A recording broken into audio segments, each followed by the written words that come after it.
Hello everyone, and welcome back to our Quest and Dialog system in Godot 4 and GDScript. In this video, we will implement the functionality to show and hide our Dialog UI when we interact with our NPC, and we will create our Dialog Manager. A Dialog Manager is the central controller for managing dialogue interactions between the player and the NPC. We use a Dialog Manager as a sort of middleman, as it will be put in charge of fetching dialogue data from the NPC and then displaying that data on the Dialog UI. When the player makes a decision, the Dialog Manager will update our dialogue states and handle the displaying and removal of the correct dialogue branches. Okay, so let's go ahead and open up our project in our DialogUI scene. Previously in our DialogUI script, we created the node references to our dialog text, speaker, and options nodes. We also created an onReady reference to our panel node. Now when we speak to our NPC, we will make this panel node visible. When we are done talking to the NPC or we press the close button, we will hide this panel node. Let's add the functionality to show and hide the dialogue. We will create two functions which will show and hide our panel, and we will call these functions later on in our Dialog Manager whenever we interact with our NPC. We'll also hide our panel by default, so when we load our game, the panel is not visible.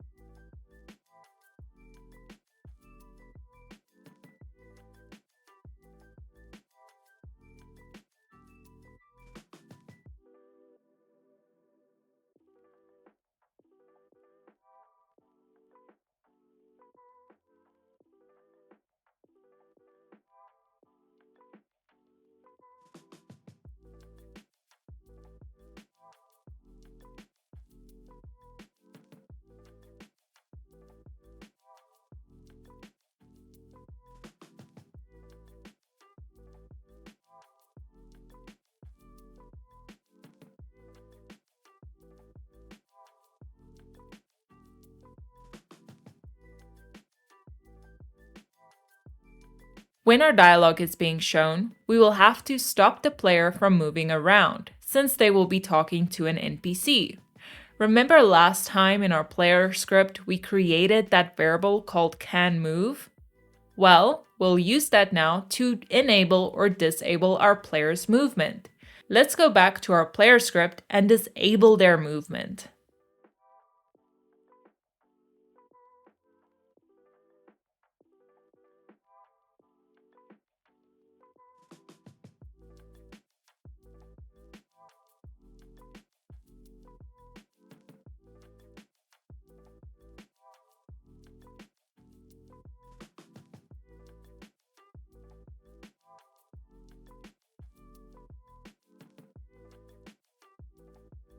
Okay, so you can see in my input function, I changed the value of our canMove boolean to be false.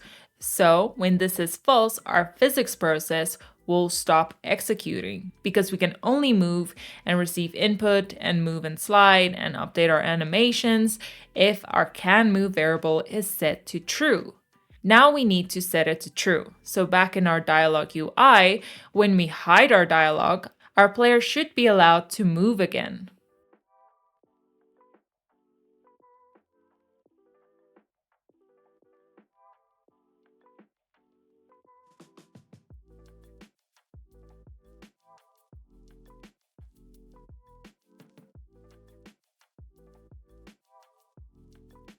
Previously, we also added a close button node to our scene. We'll also have to connect our close button node's on button press signal to our Dialog UI script. This signal will allow us to close the panel whenever the button is pressed, just in case the player does not want to filter through the entire dialog branch each time they just want to close the dialog.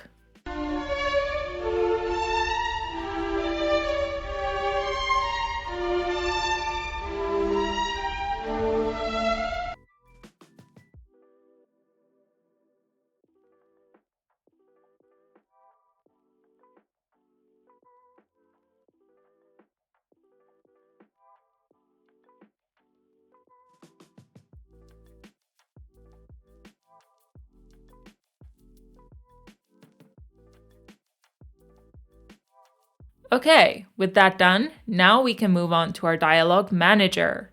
Our dialog class, UI, and data would mean nothing without this component, because like I said before, the Dialog Manager is kind of like a middleman, and this middleman ties everything together. The Dialog Manager will be added to our NPC scene so that we can fetch and pass the dialog data to the player during interaction. So let's create this component by creating a new scene called Dialog Manager with the Node2D node as its root node. We'll save this scene underneath our scene/dialog folder.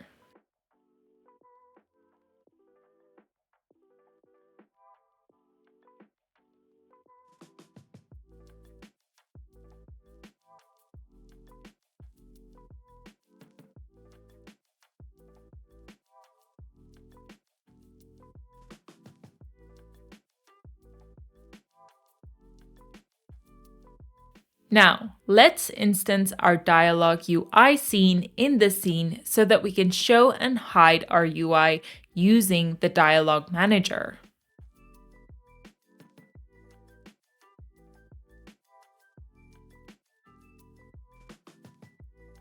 We'll also need to attach a new script to our Dialog Manager scene. We'll save the script underneath our script/dialog folder.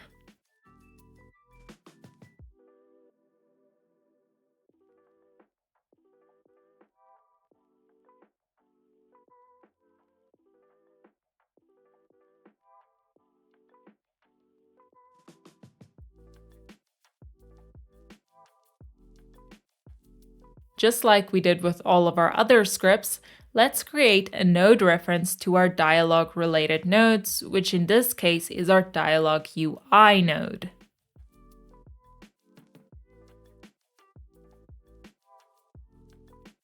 We'll also need to create an NPC reference, similar to what we did with our player in the global script. So we'll create a reference to the NPC in the Dialog Manager, and then the NPC script will initialize this value. This will help our Dialog Manager get the name and ID of the NPC that we are currently talking to.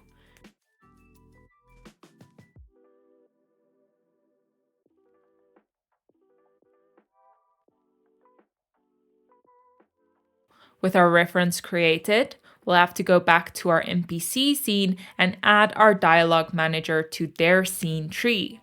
This means that each NPC that we instance will have their own instance of the Dialog Manager component.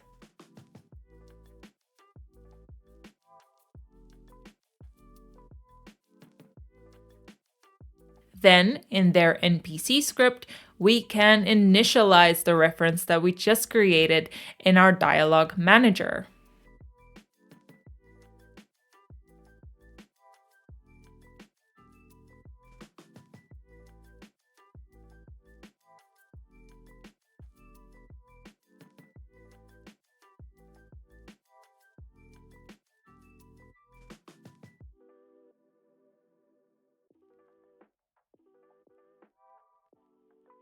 And now we have told our Dialog Manager that this is the NPC that it should fetch the data from.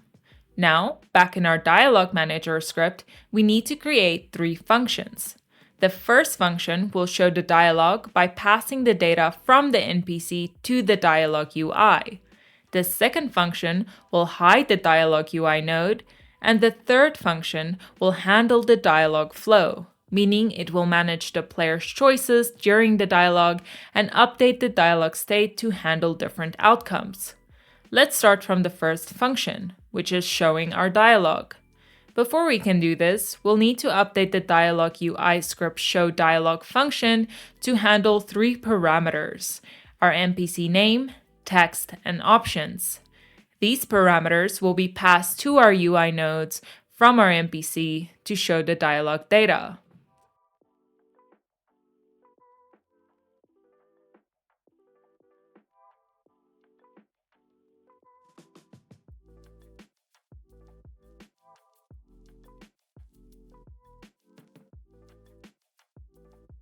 Now we can use these parameters to populate our dialog speaker, dialog text, and dialog options nodes with the values passed to our show dialog function.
As you can see from the code we just added, we populate our dialog speaker and text with the values that we pass to it.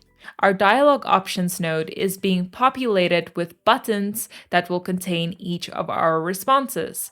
So for our first dialog branch, we will have a button for each of our responses, such as ask about town, receive quests, and say goodbye. Each button will have a font size of 20 pixels, and their on-button press signals have been connected to a function which we still have to create. This function will allow us to do something if we choose a response. Now, later on, we will handle this logic, but for now, let's just create the function and we'll leave it empty.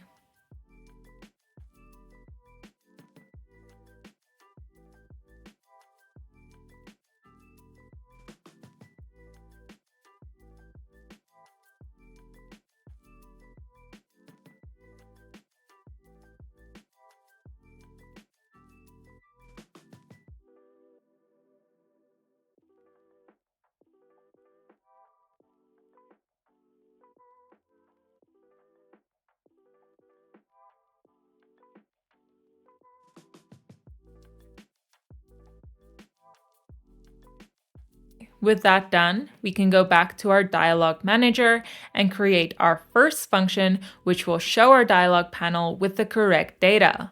We will do this by fetching the dialog from the NPC and passing the name, text, and options from this fetch data over to the DialogUI.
As you can see, we fetched the dialog data using the NPC's getCurrentDialog function, which we created earlier.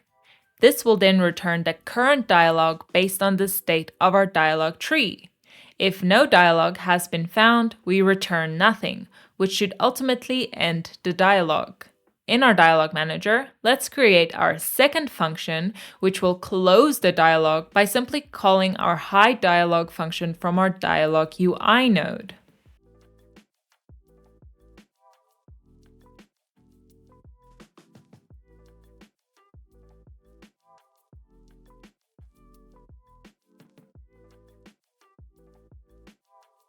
And then for our last function, we'll have to change our dialog state based on our player's choice.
Okay, this might seem like a lot, but as you can see, we start by fetching our current dialog from our NPC. This NPC is the NPC that just initialized the NPC reference in the Dialog Manager, aka the NPC we are talking to. If no dialog is found, we will return the function early, but if dialog is found, we will handle the branch's movement to the different next states. If the next state in our dialogdata.json file is end, we will update the state to move on to the next dialog branch and hide the dialog. If the state is exit, we will hide the dialog and reset the state of the current branch to be start.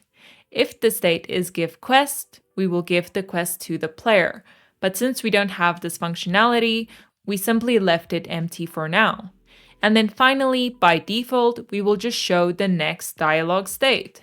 Now, in our NPC script, we can call our showDialog function whenever we interact with an NPC.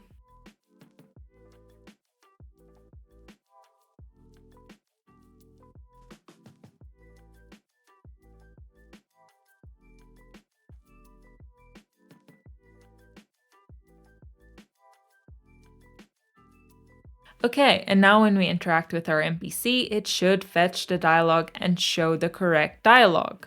The last thing that we need to do is call our handle dialog choice function in our DialogUI whenever our player presses an option button. This will allow our dialog to move on to the next correct state depending on our choices.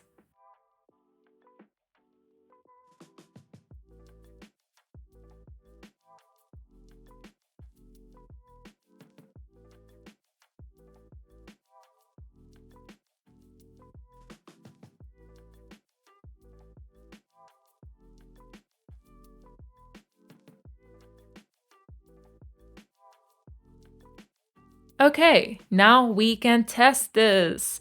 In our main scene, let's create two separate instances of our NPC scene.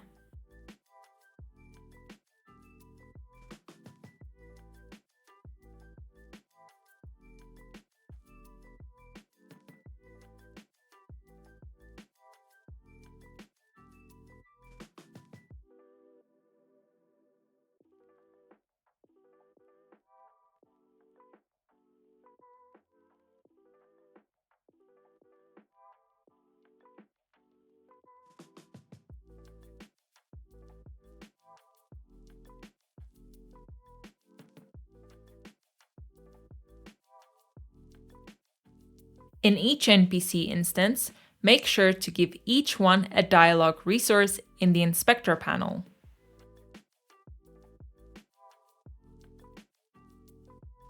Then we'll also need to give each of them a unique ID. Remember, this ID needs to match the ID from their dialog data.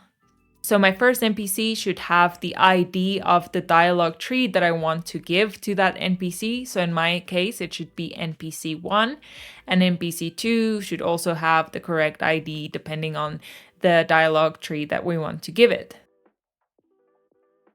So in my case, NPC2 will have the ID of NPC2.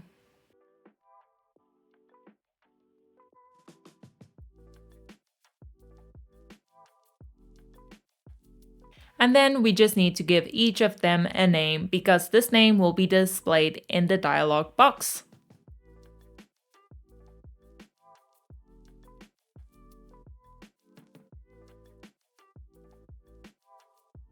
Okay, let's run our scene.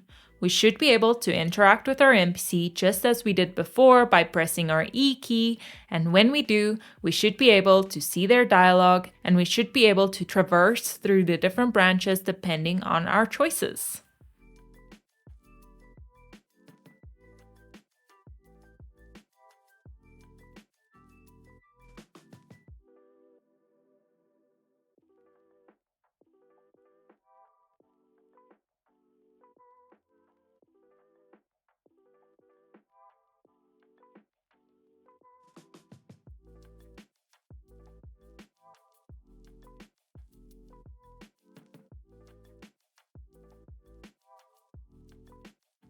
Now that we have the base set up for our dialog system, we can move on to our quest system.